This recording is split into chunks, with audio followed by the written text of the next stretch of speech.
Contexto Geral entrevista o advogado, vereador e líder do PT na Câmara Municipal de Fortaleza, Deodato Ramalho.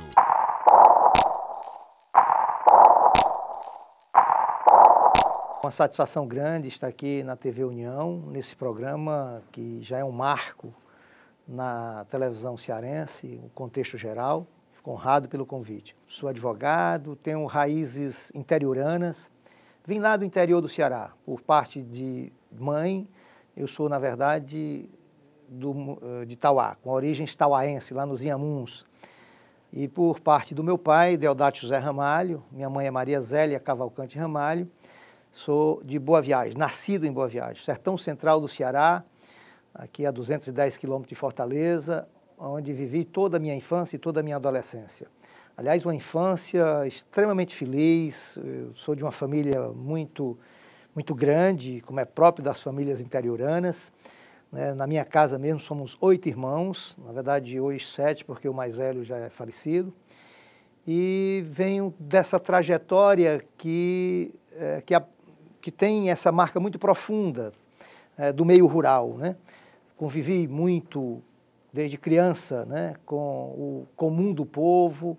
A minha família, meus pais não eram pessoas de posses, e meu pai era político, e por conta disso, desde, na verdade, praticamente que nasci, que tenho um envolvimento na luta política, na luta social. E isso fez com que eu desenvolvesse, né, toda uma personalidade que guarda essas raízes da simplicidade, essas raízes da amizade com as pessoas, né, convivendo cotidianamente com os dramas da população mais humilde, né, vendo isso dentro da minha própria casa por conta desse comprometimento social e político que meu pai já tinha, né. Eu lembro muito bem, por exemplo, da primeira eleição da qual eu participei, né? E quando digo isso, as pessoas se assustam, porque como é que uma criança de 6 anos de idade participa de uma luta política, né? É só para demonstrar, assim, de como a gente veio, de como iniciou toda essa minha trajetória ligada às lutas sociais. Em 62 eu tinha 6 anos de idade e meu pai foi candidato a prefeito da minha cidade, do meu município, lá em Boa Viagem. E como eu disse agora há pouco, eu tive uma infância, portanto, recheada de coisas gostosas, né? Meu avô era fazendeiro, tanto meu avô por parte de pai em Boa Viagem, como meu avô por parte meus avós por parte de mãe lá em Tauá, tinham fazendas. Meu pai também tinha fazenda, então eu tive também essa infância muito próxima do meio rural, muito próxima de banho de rio, de banho de açude, dessas brincadeiras tão gostosas que marcavam muito, né, e que marcaram muito a vida das pessoas, da juventude e da criançada daquela época, né? E isso me fez uma pessoa tolerante, me fez uma pessoa, né, amante da natureza, me fez uma pessoa amante dos animais, e foi, portanto, um início de vida, né, que alicerçou tudo que eu hoje considero que marca a minha personalidade. Então, esse lado também familiar que é muito forte em mim, tenho uma verdadeira adoração pela minha família, particularmente pelo meu pai e pela minha mãe. Meu pai era uma figura extraordinária, faleceu há 34 anos, faleceu em 1978, com 47 anos de idade. E aprendi com ele uma coisa que é fundamental na minha trajetória, que é a humildade e o amor ao próximo. Isso ele me ensinou assim de modo extraordinário e, portanto, essa relação, né, familiar para mim é o alicerce de tudo aquilo que a gente vem construindo ao longo da vida.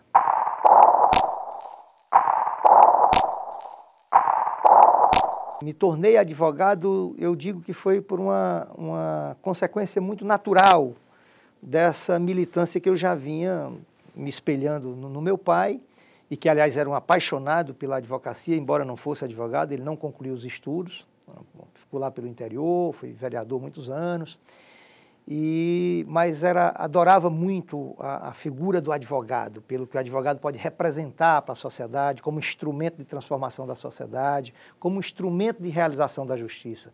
Nesse sentido, desde criança, eu já tinha esse direcionamento. E foi muito forte o despertar disso, quando, por exemplo, eu assisti uma vez um júri popular na minha cidade, né, que o advogado do réu, do acusado, era um rábula. O rábula, para quem não sabe, era aquela figura que não era advogado, mas que exercia o ofício da advocacia, né, e era até reconhecido pela Ordem dos Advogados do Brasil, na época, como um profissional da área.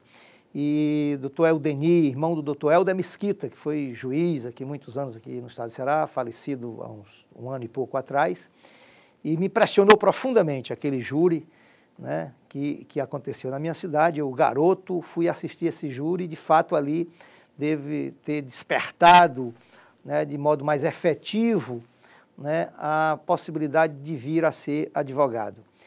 E também, que eu julgo como uma consequência natural disso, era esse sentimento que eu sempre tive, desde criança, de ser uma pessoa muito inconformada, sobretudo muito inconformada com as injustiças.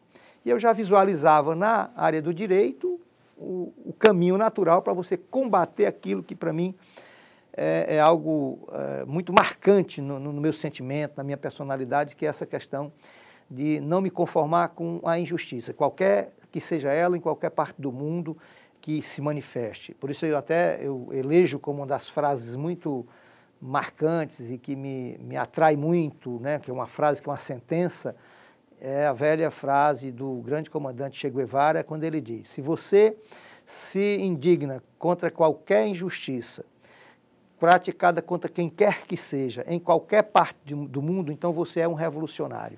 E um revolucionário, para mim, tem um sentido do humano, do humanista, da pessoa que sabe que veio para o mundo para cumprir uma tarefa em benefício de uma coletividade, não apenas para resolver os seus problemas individuais, da sua família ou de um grupo. Então essa, para mim, é uma coisa muito marcante. E depois, já com essa militância, antes mesmo de me formar na advocacia, porque também eu tive que conciliar trabalho com estudo.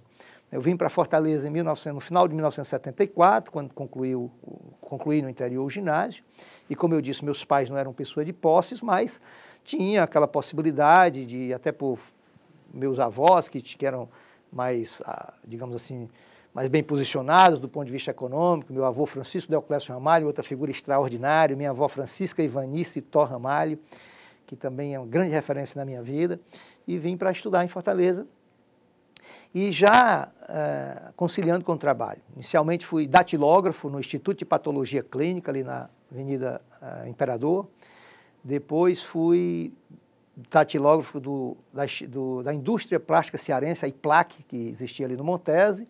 Depois passei no concurso do Banco do Estado do Ceará, e em 75, onde fiquei de 75 a 79. Em 79 passei no concurso para o Banco do Brasil, e mesmo nesse período todo conciliando estudo com o trabalho, trabalhando durante o dia e estudando à noite.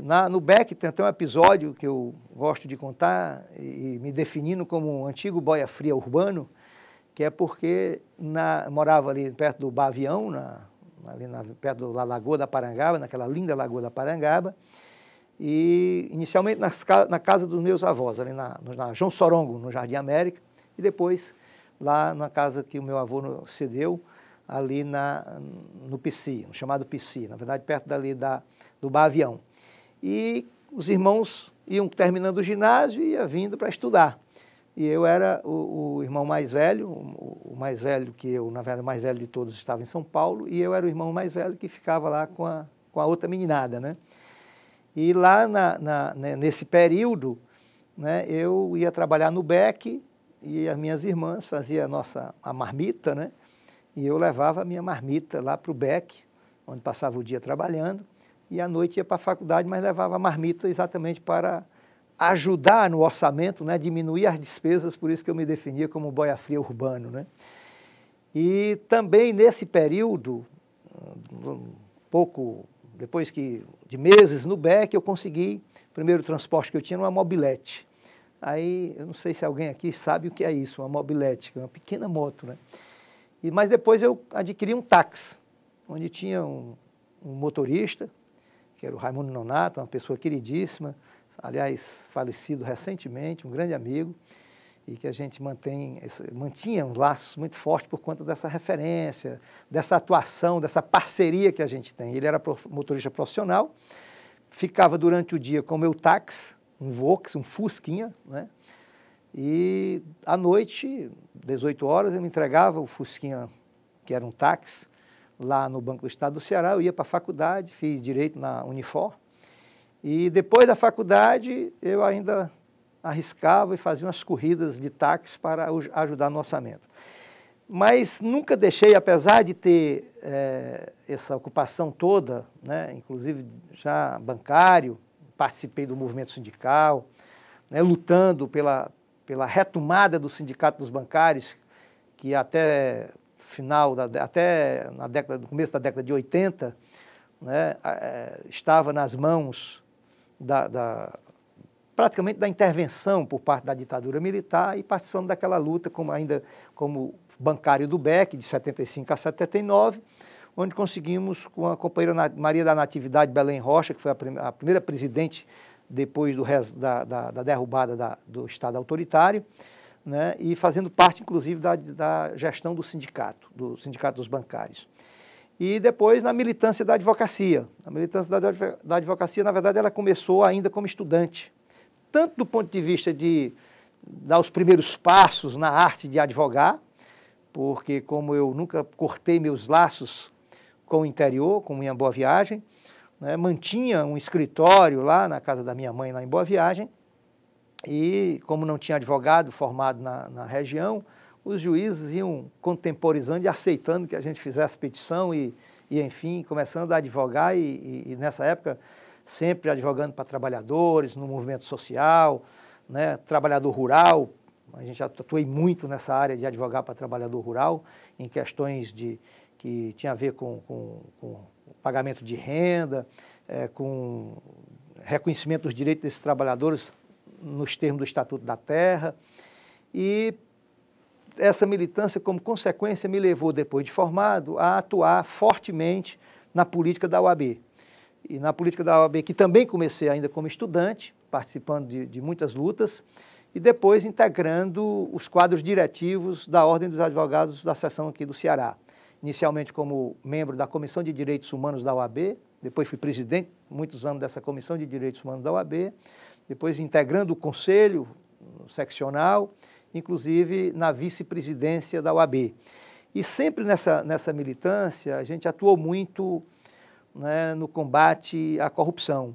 Né? Então, participei como advogado de muitas lutas nesse sentido, e na Ordem dos Advogados, por proposta nossa, criamos a Comissão de Defesa da Moralidade Pública, né, que era foi um período muito rico da Ordem dos Advogados do Brasil aqui no Ceará, onde nós aproximamos, eu e um grupo de colegas advogados do movimento social, advogados advogados populares, conseguimos, de fato, fazer com que a OAB saísse, né, a direção da OAB deixasse de ser um espaço onde se expressavam apenas as chamadas grandes lideranças da advocacia, dos grandes escritórios, e passamos a fazer um trabalho de muita aproximação da Ordem dos Advogados do Ceará, estimulando a atuação da Ordem no espaço da luta pela democracia, da luta pelos direitos humanos, inclusive num período que aqui no estado do Ceará foi muito forte, que era o combate à questão da corrupção policial e da tortura. Né? Foi um período onde nós tivemos muitas lutas, né? Inclusive essas comissões de direitos humanos da OAB, da Arquidiocese de Fortaleza, da Assembleia Legislativa, mas particularmente ligado ao movimento popular, que nós conseguimos, por exemplo, dar um flagrante de tortura no segundo distrito policial aqui de Fortaleza, que marcou assim de modo muito duro, né, uma denúncia muito clara, muito objetiva, porque dificilmente você tinha denúncias, você tinha situações de fato de arbitrariedades policiais as mais diversas possíveis, mas dificilmente você tinha como comprovar isso, porque as pessoas, via de regra, as pessoas que eram agredidas, que eram ofendidas e às vezes até feridas e algumas até mortas, os seus familiares não tinham muito a quem recorrer e não tinha como provar, porque via de regra se usava o discurso de que quem era vítima dessa ação, né, violenta eram pessoas envolvidas de alguma maneira com a prática criminosa, e nem sempre era assim. Mas nesse período não, foi numa Semana Santa, houve um fato muito concreto, foi dado um flagrante de tortura numa delegacia de polícia aqui de Fortaleza. Então toda essa caminhada, não é? Todos esses compromissos, né, fizeram com que a gente chegasse até hoje, onde nós estamos, guardando, e o que eu procuro sempre fazer, guardando coerência com toda essa trajetória que a gente fez até aqui.